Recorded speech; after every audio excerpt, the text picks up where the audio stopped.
Yawning during auditing sessions in Scientology is often interpreted by the church as a sign of release or relief from mental stress or charge.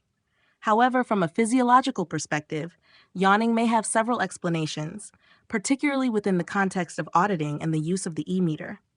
1. Low-frequency electrical stimulation. The e-meter emits very low electrical currents, 0.15 to 1.5 milliamperes, 5 volts or less, and frequencies between 0.071 to 7.1 hertz.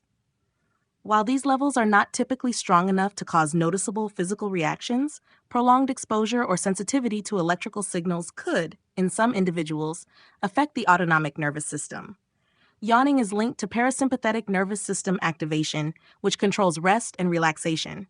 Hence, a person may involuntarily yawn as the nervous system responds to this subtle stimulation.